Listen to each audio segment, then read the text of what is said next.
नमस्कार दोस्तों, मैं हूं पीयूष और मालवा डायरी में आज हम चर्चा करने वाले हैं एक ऐसे समाज के बारे में जिसकी जड़ें हमारी सभ्यता और संस्कृति में बड़ी गहराई तक समाई हुई है। जी हाँ, आज हम चर्चा करने वाले हैं प्रजापति यानी कि कुम्हार समाज के ऊपर। आज हम जानेंगे क्या है इनकी उत्पत्ति की कहानी, क्या है इनका पौराणिक इतिहास। परंतु उसके पहले हम यह जानेंगे कि हमारी समाज, हमारी संस्कृति में कुम्हार या कुम्हार समाज, प्रजापति समाज का क्या योगदान है तथा इनका क्या महत्व है।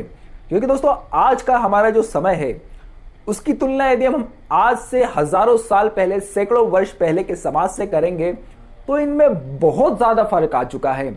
पहले के समाज में जो कुम्हार का महत्व हुआ करता था वह आज से हम तुलना कर ही नहीं सकते।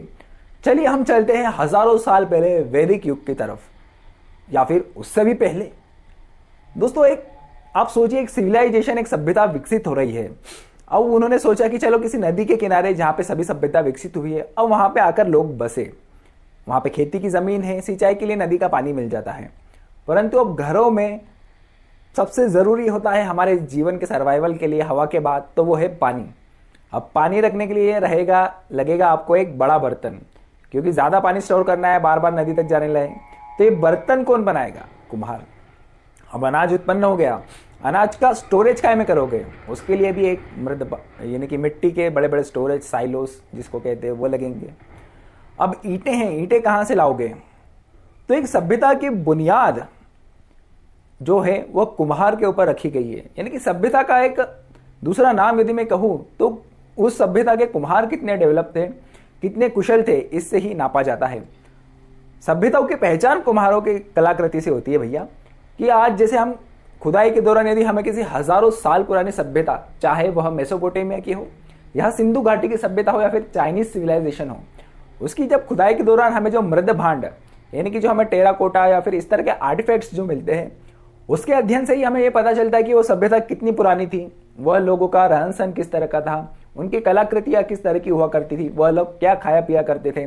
क्योंकि मृद भांडों में कभी कभार ऐसा होता था कि कुछ खाने पीने की चीज़ों के अवशेष भी मिल जाते हैं, और जिसका वैज्ञानिक विधि से अध्ययन करके ही इन सब चीज़ों की हमें पहचान प्राप्त होती है। दोस्तों, कुम्हार के लिए अन्य शब्दों का भी प्रयोग होता है, जैसे प्रजापति, कुंभहार, कुम्हार, कुमोर, कुबार, कुलाल, और इन्हें और कई भी नामों से जाना जाता है। परंतु शुरुआत में हम दो नामों के ऊपर ही चर्चा करेंगे, कुम्हार और प्रजापति। तो जो कुम्हार शब्द है यह संस्कृत के कुंभकार शब्द से बना है। अब कुंभ का मतलब होता है मिट्टी का कलश या घड़ा, और कार यानी कि उसको गढ़ने वाला।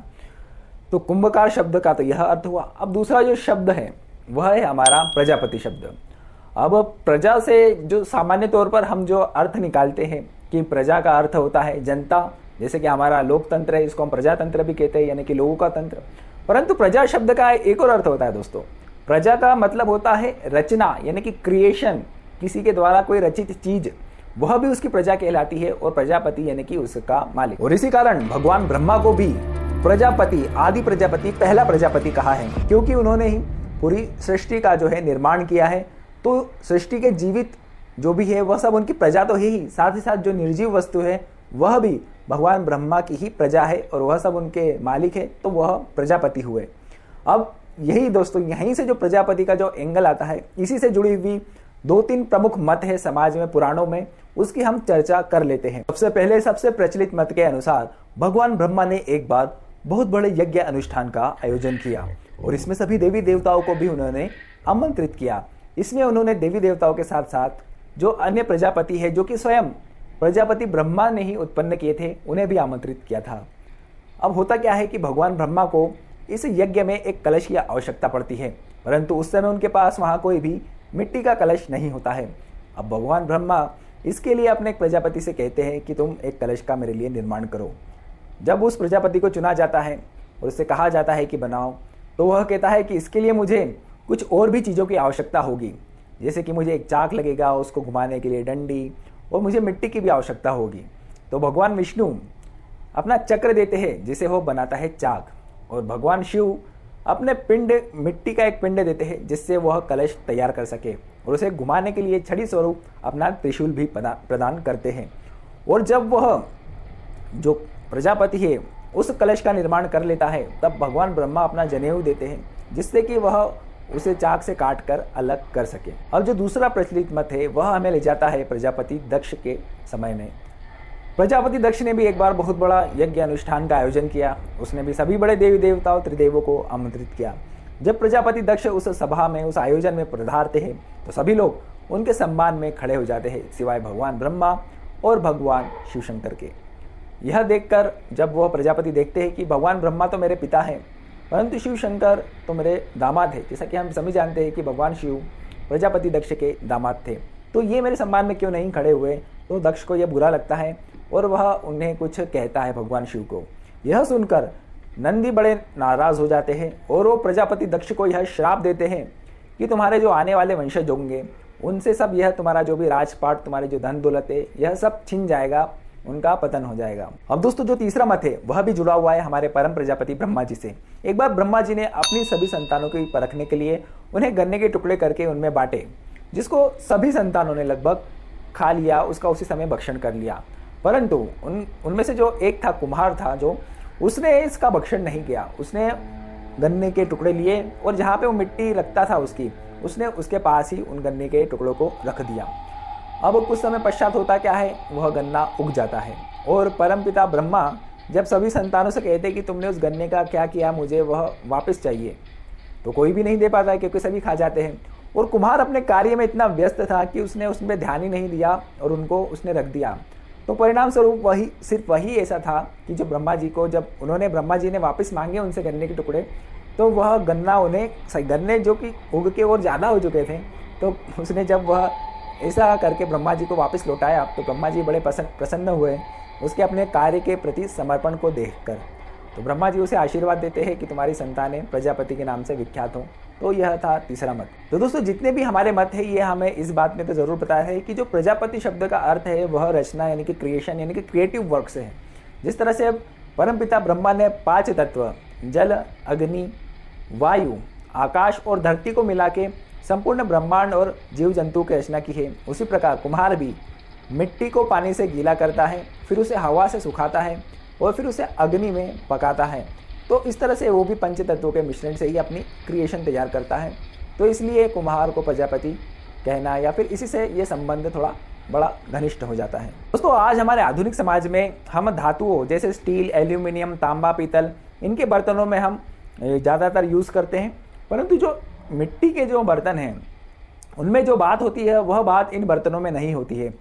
आज हमारे आधुनिक वैज्ञानिक स्टडीज़ और डॉक्टर भी हमें यह कहते हैं कि मिट्टी के बर्तन में पका हुआ खाना बहुत अच्छा होता है, इसमें उसके पोषक तत्व जो रहते हैं वह समाहित रहते हैं। और मिट्टी के बर्तन में पानी पीने से पानी का पीएच जो है वह अल्कलाइन हो जाता है, जो कि हमारे स्वास्थ्य के लिए अच्छा होता है। और इसमें जो पानी हम पीते हैं वो नेचुरली ठंडा होता है। जो फ्रिज का जो ठंडा किया हुआ पानी है उसमें वो बात नहीं होती, वो स्वाद नहीं होता, वो खुशबू नहीं होती है, जो कि मिट्टी के बर्तन में रखे हुए पानी में होती है। तो आज फिर से एक बार कुम्हार समाज का महत्व बढ़ रहा है और कुम्हार प्रजापति समाज आज सिर्फ कुम्हारी के धंधे तक ही सीमित नहीं है, बल्कि ये उससे आगे बढ़कर शिक्षा के क्षेत्र में भी अपना नाम कमा रहे हैं। राजनीति के क्षेत्र में भी अब कुम्हार समाज के लोग आगे आ रहे हैं। तो यह इस समाज के लिए एक बहुत बड़ी पॉजिटिव बात है। दोस्तों मिलूंगा आपसे नेक्स्ट वीडियो में, तब तक के लिए आप अपना ध्यान रखिएगा। वीडियो पूरा देखने के लिए धन्यवाद।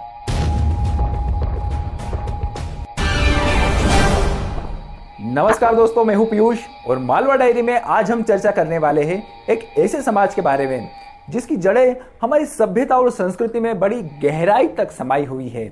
जी हाँ, आज हम चर्चा करने वाले हैं प्रजापति यानी कि कुम्हार समाज के ऊपर। आज हम जानेंगे क्या है इनकी उत्पत्ति की कहानी, क्या है इनका पौराणिक इतिहास, परंतु उसके पहले हम यह जानेंगे कि हमारी समाज, हमारी संस्कृति में कुम्हार या कुम्हार समाज, प्रजापति समाज का क्या योगदान है तथा इनका क्या महत्व है। क्योंकि दोस्तों आज का हमारा जो समय है उसकी तुलना यदि हम आज से हजारों साल पहले, सैकड़ों वर्ष पहले के समाज से करेंगे तो इनमें बहुत ज्यादा फर्क आ चुका है। पहले के समाज में जो कुम्हार का महत्व हुआ करता था वह आज से हम तुलना कर ही नहीं सकते। चलिए हम चलते हैं हजारों साल पहले वैदिक युग की तरफ, या फिर उससे भी पहले। दोस्तों आप सोचिए, एक सिविलाइजेशन, एक सभ्यता विकसित हो रही है। अब उन्होंने सोचा कि चलो किसी नदी के किनारे जहाँ पे सभी सभ्यता विकसित हुई है, अब वहाँ पे आकर लोग बसे। वहाँ पे खेती की ज़मीन है, सिंचाई के लिए नदी का पानी मिल जाता है, परंतु अब घरों में सबसे ज़रूरी होता है हमारे जीवन के सर्वाइवल के लिए हवा के बाद, तो वो है पानी। अब पानी रखने के लिए लगेगा आपको एक बड़ा बर्तन, क्योंकि ज़्यादा पानी स्टोर करना है, बार बार नदी तक जाने लगे। तो ये बर्तन कौन बनाएगा? कुम्हार। अब अनाज उत्पन्न हो गया, अनाज का स्टोरेज काय में करोगे? उसके लिए भी एक यानी कि मिट्टी के बड़े बड़े स्टोरेज, साइलोस जिसको कहते हैं, वो लगेंगे। अब ईंटें हैं, ईंटें कहाँ से लाओगे? तो एक सभ्यता की बुनियाद जो है वो कुम्हार के ऊपर रखी गई है। यानी कि सभ्यता का एक दूसरा नाम यदि मैं कहूँ तो उस सभ्यता के कुम्हार कितने डेवलप थे, कितने कुशल थे, इससे ही नापा जाता है। सभ्यताओं की पहचान कुम्हारों की कलाकृति से होती है भैया। कि आज जैसे हम खुदाई के दौरान यदि हमें किसी हजारों साल पुरानी सभ्यता, चाहे वह मेसोपोटामिया की हो या सिंधु घाटी की सभ्यता हो या फिर चाइनीज सिविलाइजेशन हो, उसकी जब खुदाई के दौरान हमें जो मृद भांड यानी कि जो हमें टेराकोटा या फिर इस तरह के आर्टिफैक्ट्स जो मिलते हैं, उसके अध्ययन से ही हमें ये पता चलता है कि वो सभ्यता कितनी पुरानी थी।